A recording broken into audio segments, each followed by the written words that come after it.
3, breathe in, breathe out. 4, breathe in, breathe out.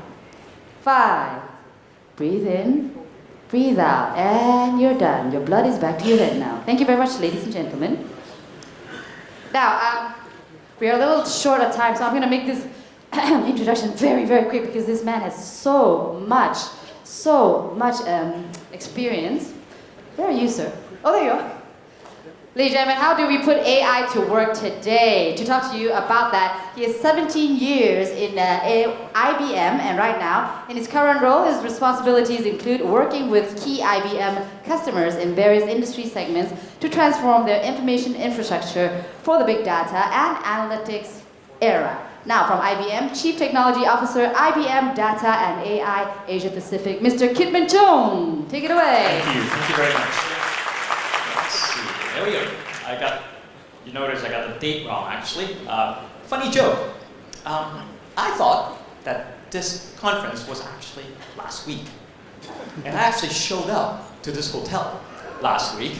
I flew in, I checked in, I asked the staff, where's the big IT event tomorrow? And they said, what big IT event? I don't get it. I asked, and at the end of the day, it turns out that it's actually this week. So now I'm back. Completely unrelated to what I'm going to talk to you about today. But to follow Dr. Tan on stage is going to be no easy task. He's such a great speaker, real life example. So that breathing exercise really helped me relax a little bit. So with that, I'm going to get started. So what's the difference between AI and machine learning? Here's one view. If it's written in Python, it's probably machine learning. If it's written in PowerPoint, it's probably AI. Now, this is not my quote, unfortunately. This is by a gentleman by the name of Matt Veloso. He works for Microsoft, actually, a very smart individual, and he shared that with the world through Twitter, I believe. So, but that brings me to this point. The fact that when we're talking about AI, there's a lot of misconception as to what it is. Now, last week, I was fortunate enough to actually work with Forrester, and we co-presented at an event. And Forrester's brought up these two classifications at a very high level, the concept of a pure AI and a pragmatic AI. Pure AI, in research term, probably maps to something we maybe refers to as general AI, which is creating artificial intelligence that acts and behaves like humans. Right? So this is the stuff. This is the kind of AI that Elon Musk and Stephen Hawking are talking about and a little bit afraid of when they talk about the whole technology singularity where AI is taking over the world. This is what they're talking about. Now, in my view, from a business standpoint, it's not really all that useful. I don't want to create an AI to replace my CEO. That's not why we're here. So pragmatic AI on the other side, typically also called a narrow AI. This is when you design an AI to do something very specific that a human being would carry out, of course. And the key here is not just to match. The key here is to exceed what a human being can do. Right? So, you guys like movies? I'm a big movie fan. So, well, fonts has changed. I was using some nice computer fonts, but somehow the fonts has changed when I shipped the file. And you guys familiar with this quote? I'm sorry, Dave, I'm afraid I cannot do that. Stanley Kubrick, 1968, 2001 Space Odyssey, talking about the fact that there's an AI on board a spacecraft that took over, unfortunately murdered the entire crew because he felt that his existence is being threatened. Now, this is the general AI case. Fast forward, now, science fiction has a way of predicting the future to some extent. Good thing they're not always accurate. So we fast forward to 2016. This is Simon. Simon is a project that IBM developed in collaboration with Airbus. Simon went to space. In the European Space Station, so the ESA, the European Space Agency, and the International Space Station, Simon was sent up to assist Alex here, Alexander Gerst, I shouldn't shorten his name, Alexander Gerst, the astronaut, with his maintenance task, with his experiment. And this is a narrow AI with a natural language processing interface designed to assist a human being in performing their task. Now, Simon has better memory, has better calculation capabilities, but he's never going to replace Alex. Alex is the brain behind the operation here. But Simon's job is to make Alex more effective. That's where I think pragmatic AI is being used in all our decision making day in, day out. Now, I think we are at a point in time, we're at the cusp of maybe something that we can maybe refer to as the AI revolution. So this is, now, when I talk about AI revolution, I don't mean AI is going to revolt and take over the world. I'm talking about technological revolution that has taken place in the past, where changes in technology fundamentally alter the way we live, the way we work, the way we go about our day-to-day lives. So I'll go back a little bit in history. I'll try not to spend too much time on that, being mindful of that we are a little behind schedule. But we have gone through several of these revolutions already. Usually what happens is there's a convergence of different technologies and sociological condition that brought on this revolution. There's a reason why it started. So if you go back to the 17th century or 18th century, now specifically I'm referring to the agricultural revolution in England, right? A few things happened that allowed the agricultural revolution to take place. Land Enclosure Act, right? Something that at the time in England, they allowed people to start enclosing land and creating crop fields. Right? Then innovation in crops, including things like using clover as well as turnip to fix nitrogen, to repair the soil's condition, allow better output. Right? Farming machinery, seed drilling, allow less people to have to work on the field in order to plant. And then availability of livestock. It so happens that turnip happens to be a really great food for cattle.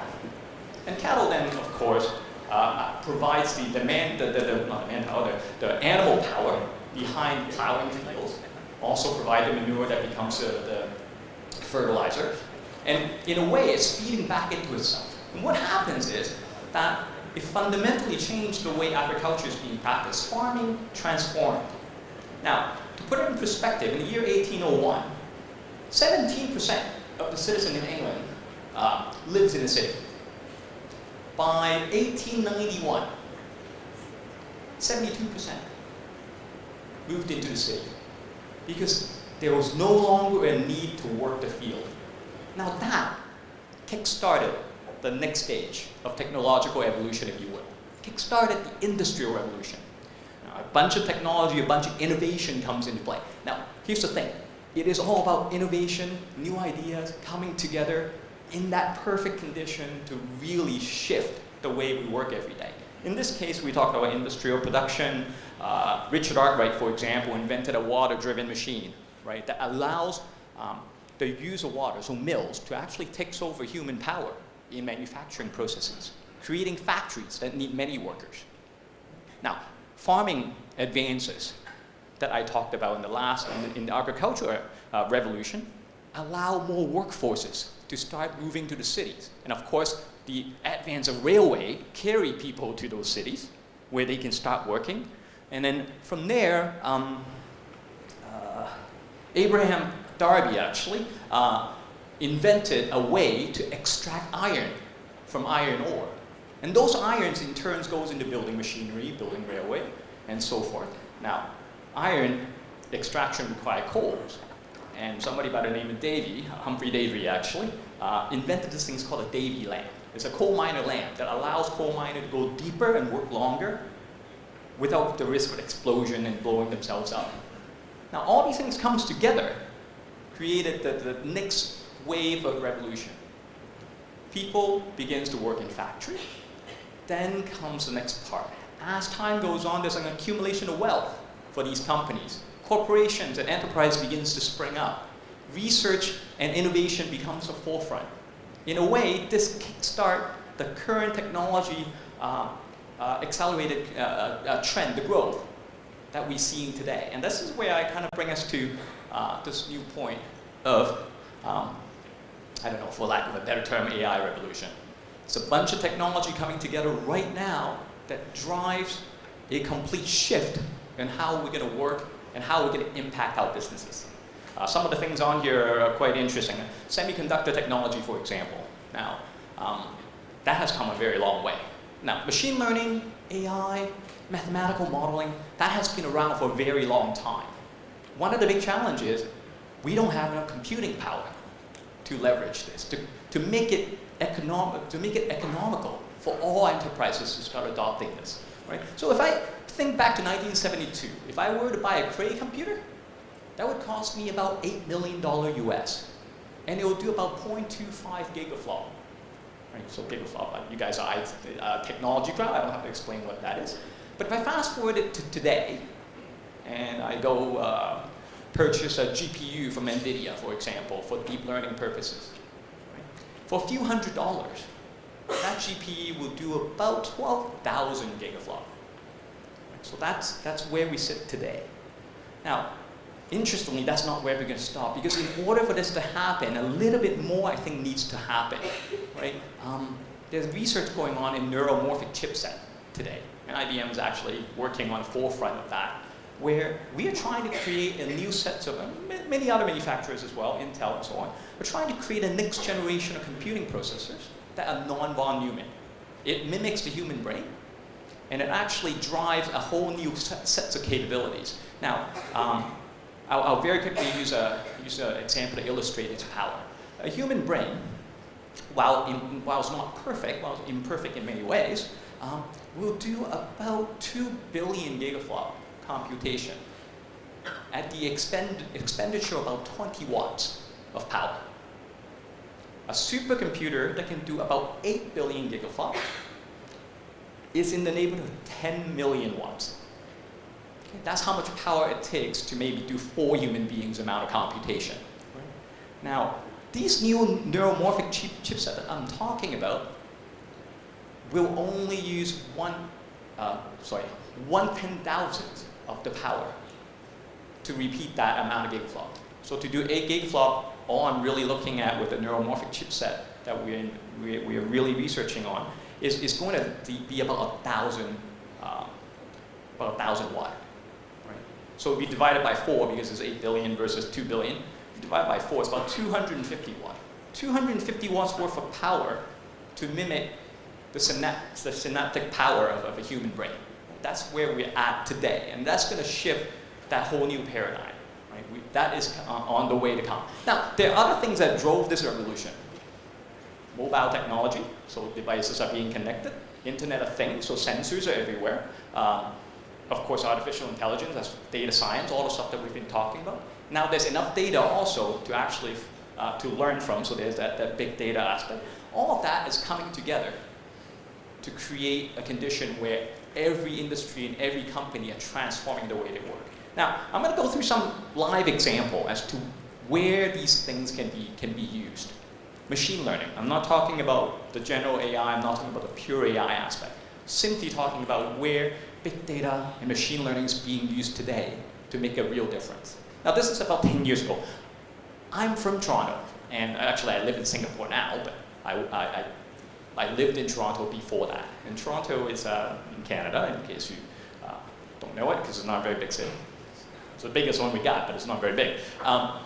The Sick Kid Hospitals in Toronto has worked with us to actually create a streaming, monitoring, and data mining solution that helps detect hospital-related infection in infants, and specifically in premature infants that is particularly at risk when they're in the neonatal ICU.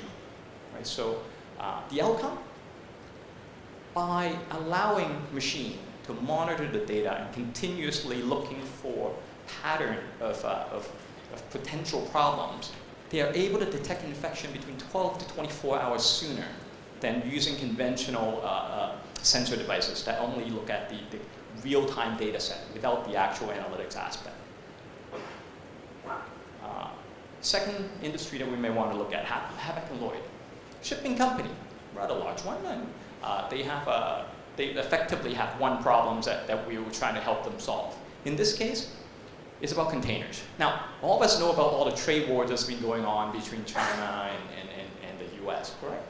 Well, one of the things that caused that trade war is trade imbalance. We tend to ship a lot more things from Asia to the US than them shipping to us.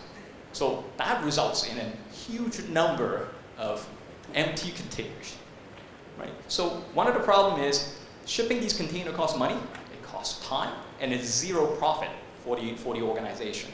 So one of the things that machine learning can help with is this concept of reinforcement learning, which is about planning capabilities. So using a combination of predictive analytics, so machine learning in the classical machine learning sense, to predict where you need the actual container. In combination with that, reinforcement learning, so optimization, some people call it that. Hapag-Lloyd was able to actually place the container at the right places at the right time, resulting in a $50 million saving a year. So again, machine learning making a real impact in business. Next, I'll talk a little bit about banking. So I'm sure some of you are in the banking industry. From a banking perspective, we work with NetBank. NetBank is one of the many banks that we engage in. NetBank is from South Africa. They're very interested in using the data to do different things. And we've done a couple of use cases with them with machine learning. One of them, obviously, around using kind of a binary tree regression type models to actually do fraud detection. That's something that's probably quite well known as a use case. But in addition to that, we also wanted to help them with their automated bank teller ATM machines, the banking machines that you see every day. Now, South Africa, like a lot of part in ASEAN, is still very much a cash-oriented country or society. There's a lot of cash exchange in hand. People need to take money out of the bank. One of the biggest challenges with customer satisfaction is a client going to an ATM machine and have it either be unavailable due to maintenance or unavailable due to out of cash. So one of the use cases that we're doing with them is, one, to do predictive maintenance on the machine, predict when the machine may need actual maintenance. Second, predict how much cash is needed in which area of the city, then use the same reinforcement learning technique that we did with the container to start planning how do you replenish. Because in banking, I learned this from working with banking clients, ATMs has a really interesting way of reloading. You don't go up with a stack of money and put it into the machine. You go up with a cartridge, because that's how you prevent people from, taking the money for themselves. So you go up with a cartridge and you replace the whole cartridge. So the point is, you never replace the cartridge while it's empty. You try to do it before. But how close can you cut it is the optimization. That's how you save money. That's how you improve your operational efficiency. Next up, something called Watson Health Imaging. With access to 30 million different images from 7,500, I think, institutions in the US. Yeah, I got that right. We've collected a set of medical images that can help doctors and radiologists with their diagnostics. Again, accuracy is phenomenal. It's as good as any radiologist or doctor can do. Right? But the most interesting part here is that we're not saying this is not about replacing doctors or radiologists, because this is being taught by doctors and radiologists. It's about augmenting their ability. In fact, we've done a study that shows that using AI, maybe you have a 92, 93% detection rate. Doctors, 93, 94%. Combination, 95, 96+%. Doesn't sound like a big numbers, but when it comes to when it comes to life and death, that's a huge impact. So next up, Woodside, something very close to here in Australia. Woodside is one of the largest private oil exploration and oil and gas company in Australia. Now, they have a problem. They have an opportunity. They have many offshore oil drilling platform, 135 kilometers out away from shore, operating on their own, right? And they need help because the field engineers doesn't have access to they don't have access to everything that they need in order to do the right maintenance and carry out the right procedures. So what we've done actually with them is to ingest every single engineering, maintenance, every single record that they keep about any asset that they own through the 20 years history of the company, digitize it all. Then we use NLP to actually analyze all of it what we're trying to do is create an AI similar to Simon, except it's on an iPad, except it works on an oil platform. It actually allows the engineer to ask questions about any particular asset on that platform. And that was the first project we did with them. And since then, they have actually extended this knowledge surfacing capabilities, ability to show human insight, show human stuff in records. They've extended that to their geoscience team. And that translated to about 20% time saving in terms of in terms of actually doing the research on where to drill in the open sea. I think this is my second last example. I'll get into that a little bit. Again, agricultural technology, right, is a big part. Now, a lot of people think farming, I started with farming as the agricultural revolution. I'm kind of coming back to farming in a way. Farming is also leveraging the machine learning as well. Here's an example. Ernest and Julio Gallo winery is in California. Now, California, there's always been drought problems. In fact, California is right next to a desert, so there's always been a water management problem. And that's one of the biggest problems with resource management when it comes to agriculture. Many of you heard the phrase that data is like the new oil because it's very valuable. Well, I think data is like water because I think water is actually more valuable than oil. And I have an actual case to prove this.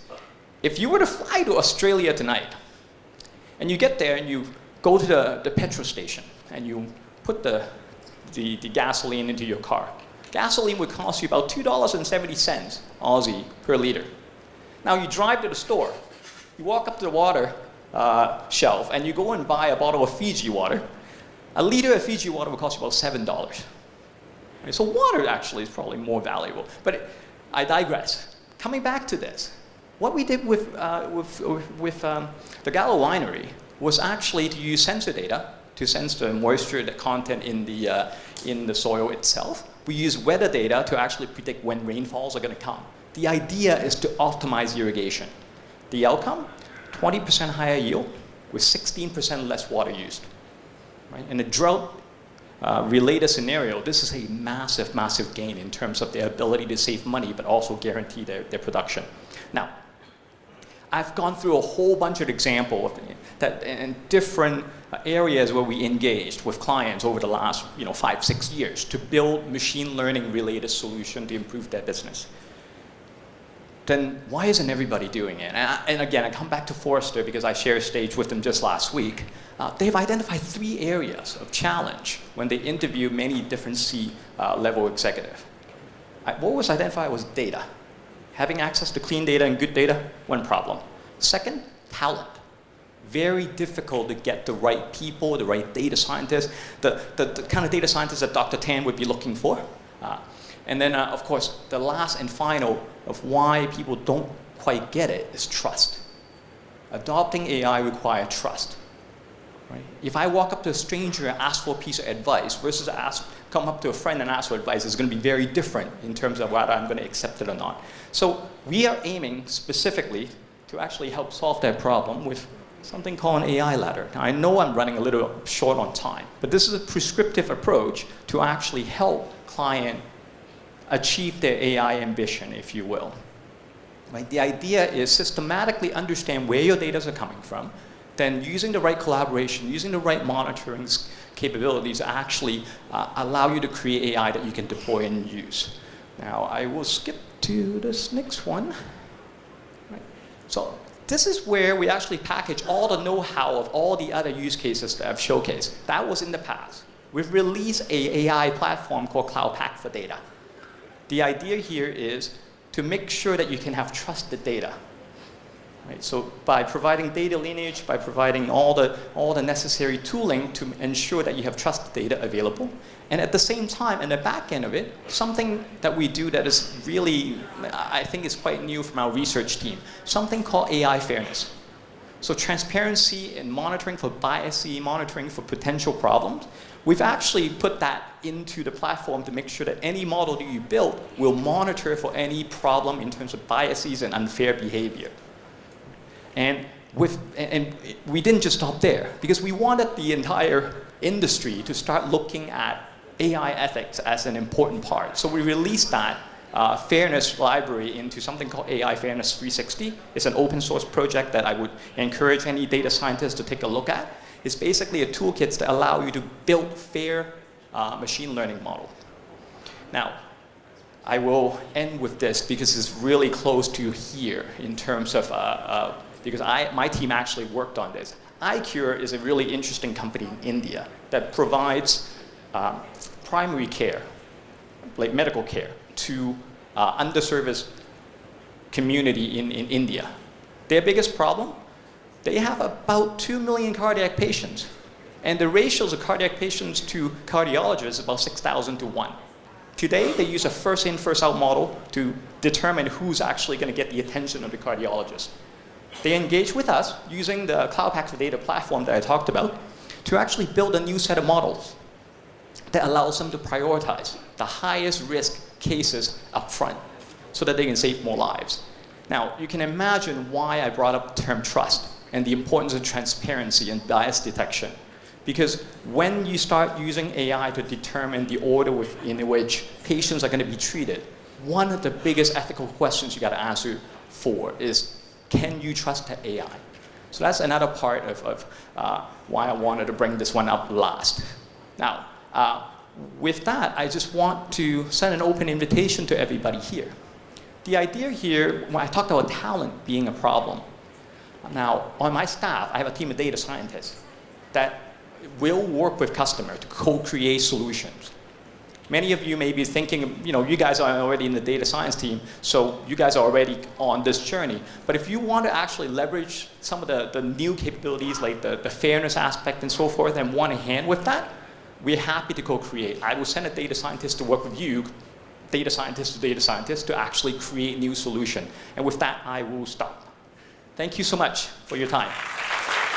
Thank you, Mr. Cheung.